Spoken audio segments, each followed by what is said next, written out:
Hey folks, Michael McGee here. Today we're going to be doing something with the calf out here that requires scissors, a stick, and a bottle of something called dehorning paste.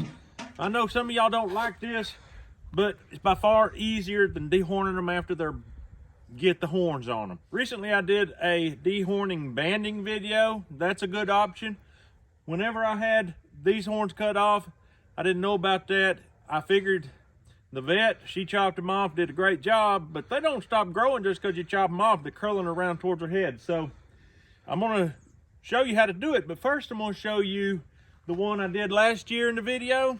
Last year I made this same video, not the same one, but anyway, I'm gonna show you what it looks like a year later, and then we're gonna get on with it. This is a very high-tech piece of equipment. Come on in.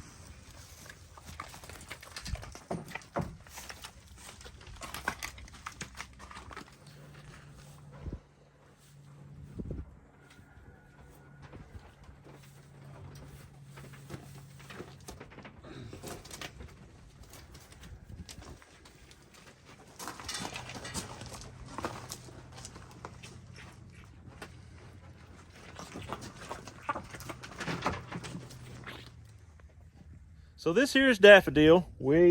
She was born right before that big 5 below zero. I mean, to tell you, she was born in 43 degrees or thereabouts. 6 hours later is 5 below zero. Terribly harsh conditions. But about a week or so after she was born, we doctored her little nubs where she's going to have horns with this exact paste out of this exact tube. And you can see what a difference it makes. I mean, the horns are just non-existent. She's still got a knob on her head, just a bump. But look at her. She's been handled all her life, and that's why she is so gentle. And that's very important when you're dealing with milk cows. You're going to be handling them a lot, milking them, touching them in places that normally people don't touch. And by those back feet that are so dangerous or can be dangerous. You want to have them broke to touch, used to people. And so that's just how we roll. That shows you right there the results we're looking for. This is Daffodil. That's Buttercup. Let's go get on. You're a pretty baby.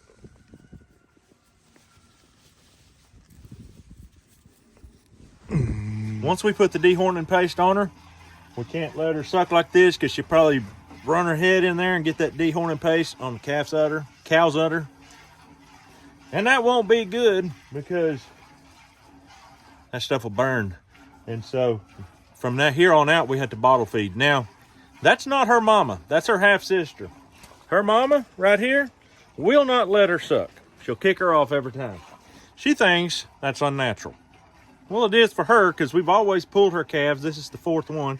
She don't know much about that, which is good to have a cow in the pasture that won't allow a calf to suck, because that means you can leave calves out in the pasture and not lose all your milk supply. This one here, it's good to have some like her too that will let any calf suck, because that takes it down a lot of problems too. But after we put this paste on, it's going to be strictly bottle feeding from that point for a while, for a good while. So the way we've got this program right now set up is this cow feeds her in the morning, and it feeds that booger during the day. That's her true calf. That's her baby.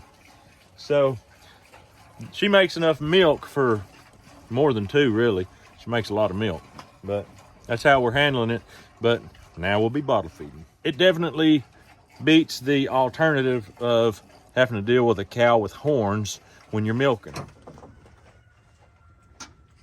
Got the tail on her head.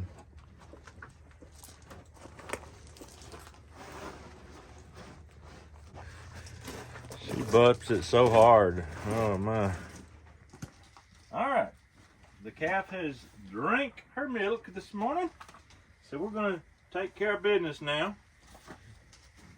We love to have them where you can just basically touch them anywhere. Look at that big round belly where she pulled up the milk. She really changes between hungry and full. Oh, the first thing we've got to do is trim that hair. The knob is right here, so we're just going to trim the hair down to the skin.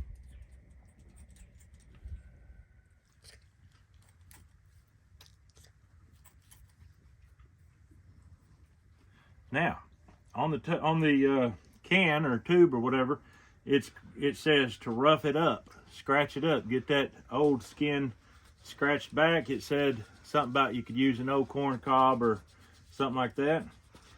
This pine cone is just perfect, and it'll rough it right up. Sort of, you can see the flakes coming off the skin, old skin cells and whatnot. You're just gonna rough that up a little bit before we apply the paste. All right, now we're going to get our paste out. We don't touch this with our fingers at all. Matter of fact, I'd recommend you use rubber gloves or something.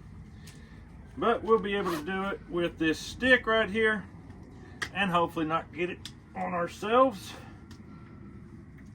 So you don't want to get just an obscene amount all around the area. You want to just concentrate it.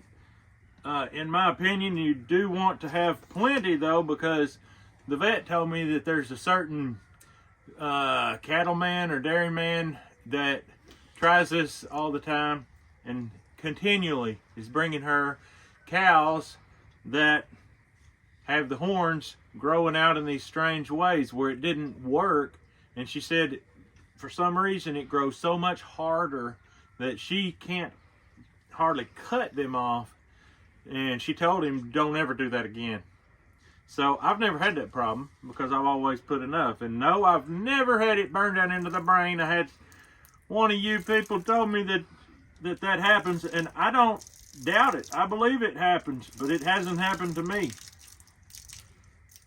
I know some people can go overboard, and I know that I have been considered that I have gone overboard, but so far my results have worked out good. As you saw, Miss Daffodil has a perfect head out there. And this thing has a nice little flat end. I can just massage it right down into it.